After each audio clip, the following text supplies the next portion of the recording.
السلام علیکم، آپ دیکھ رہے ہیں کنگ نیوز ایچ ڈی اور میں ہوں سلمان چودھری۔ سب سے پہلے نظر ڈالتے ہیں اب تک کی اہم خبروں پر۔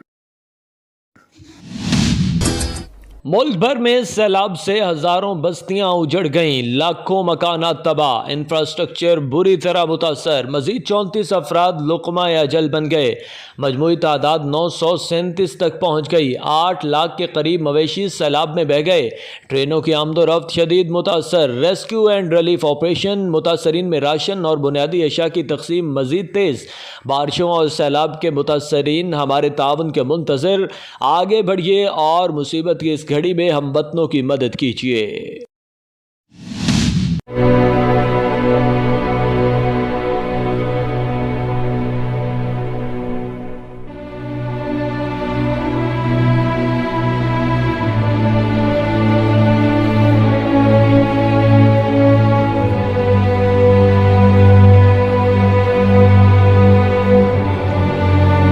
وزیر اعظم کا سکھر، روڑی، خیر پور، فیض گنج اور دیگر علاقوں میں نقصانات کا فضائی جائزہ۔ وزیر اعظم شہباز شریف اور وزیر خارجہ بلاول بھٹو زرداری نے سکھر، روڑی، خیر پور، فیض گنج، کوٹ ڈیجی اور ٹھری میروا کے سیلاب سے متاثرہ علاقوں کا فضائی جائزہ لیا۔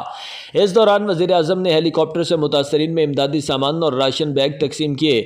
وزیر اعلیٰ سندھ مراد علی شاہ بھی ان کے ہمراہ تھے۔ سندھ میں سیلاب سے متاثرہ علاقوں میں منقطع مواصلاتی رابطے بحال کرنے کی کوششیں جاری ہیں۔ صوبے میں 47 بلڈ ریلیف کیمپ قائم کر دیے گئے ہیں، جہاں سیلاب متاثرین کو ادویات اور کھانا فراہم کیا جا رہا ہے۔ ہنگامی صورتحال کے پیش نظر حکومت کے سول اداروں کی مدد کے لیے چاروں صوبوں میں فوج تعینات کرنے کا فیصلہ۔ اسلام آباد میں مقیم مختلف ملکوں کے سفیروں کو سیلابی صورتحال پر بریفنگ۔ وزیر اعظم محمد شہباز شریف نے کہا کہ اتنی بڑی تعداد میں سیلاب اور بارش متاثرین کو کھانے پینے کی اشیاء، ادویات اور خیموں کی فراہمی بہت بڑا چیلنج ہے۔ گھروں، املاک اور انفراسٹرکچر کو ہونے والے نقصانات کا ابتدائی تخمینہ اربوں میں ہے۔ انہوں نے یہ بات اسلام آباد میں مقیم مختلف ملکوں کے سفیروں کو ملک میں سیلابی صورتحال سے متعلق بریفنگ میں کہی۔ وزیر اعظم نے کہا کہ پاکستان میں گزشتہ 30 سال کے ریکارڈ بارش ہوئی۔ اب تک سیلاب متاثرین کی تعداد 3 کروڑ 30 لاکھ ہے۔ پاکستان موسمیاتی تبدیلی سے شدید متاثر ہونے والے ملکوں میں 8ویں نمبر پر ہے، جبکہ کاربن گیسوں کے اخراج میں ہمارا حصہ 1% سے بھی کم ہے۔ وزیر اعظم نے کہا کہ حکومت سیلاب زدگان کی مدد کے لیے تمام وسائل بروئے کار لا رہی ہے۔ اس قدرتی آفت سے نمٹنے میں مدد کے لیے عالمی برادری کو آگے بڑھنا چاہیے۔